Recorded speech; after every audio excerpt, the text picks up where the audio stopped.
Everything was perfect. The messages were constant, the chemistry was undeniable, the connection felt real and mutual and alive. And then, almost without warning, the silence. He became cooler. His responses got shorter.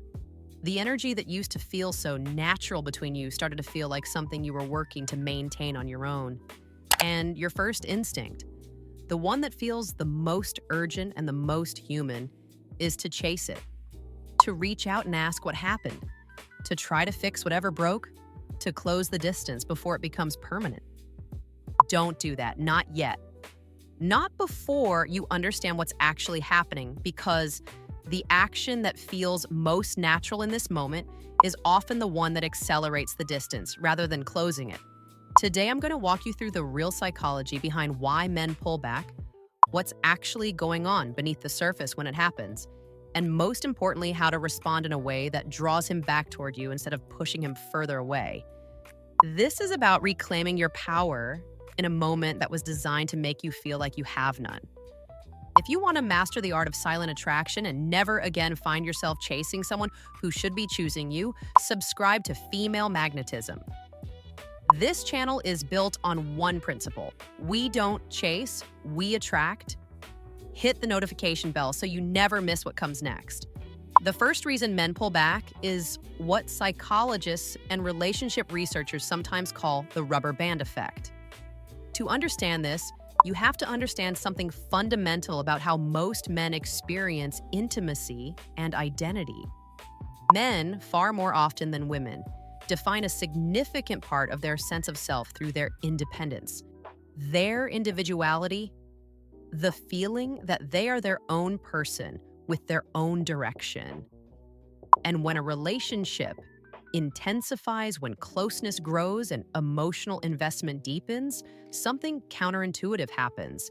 The proximity itself can trigger a need to create distance, not because the feelings aren't real, but because the feelings are so real that they begin to feel threatening to that sense of independence. Think of it like a rubber band stretched between two people. When he moves toward you, there's natural tension. And at a certain point, that tension creates a pull in the opposite direction.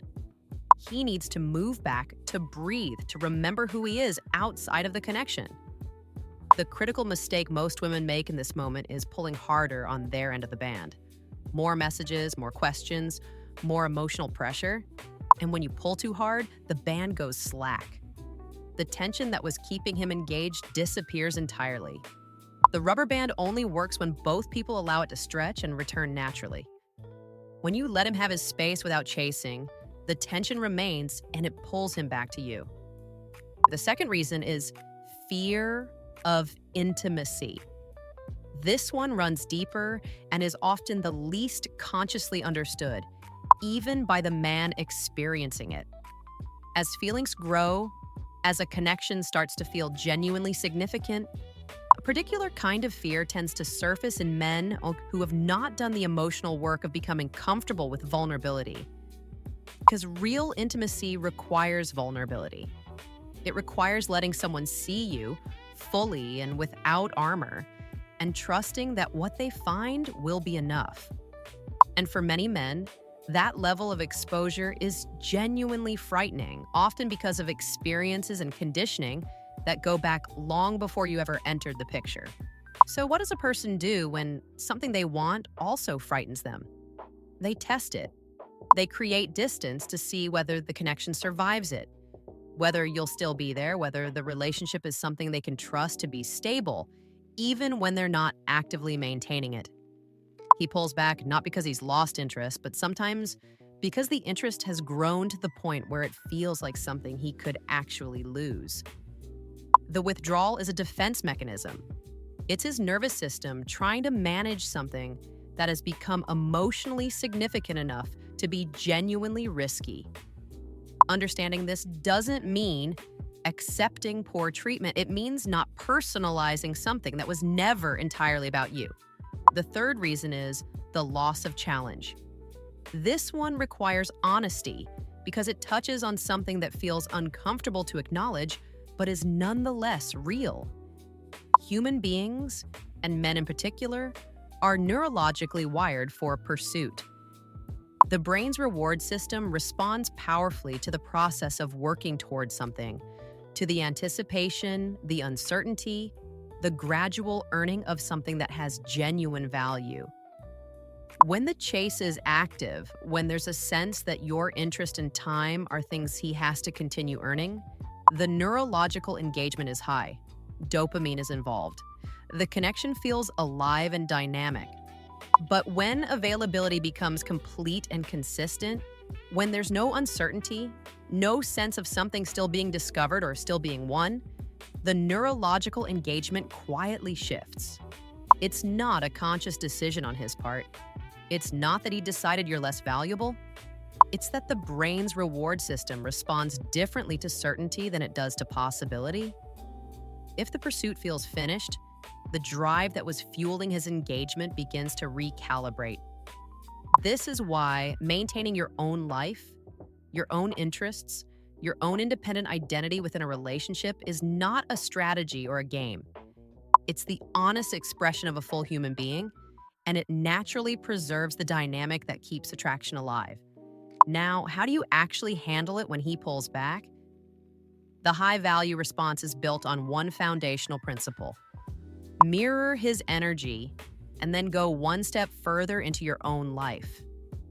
If he has taken a step back, you take 2 steps forward into yourself, not toward him.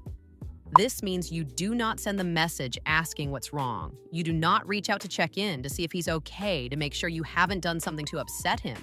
You do not fill the silence with your words, your worry, or your reassurance.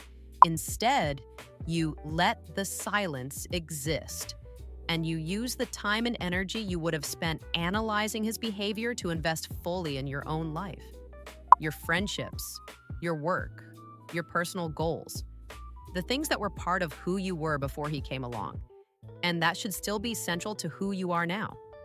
Here's the psychological mechanism behind why this works. When your energy, your warmth, your presence have been consistently available, they become part of his emotional environment. He registers them the way you register the temperature of a familiar room.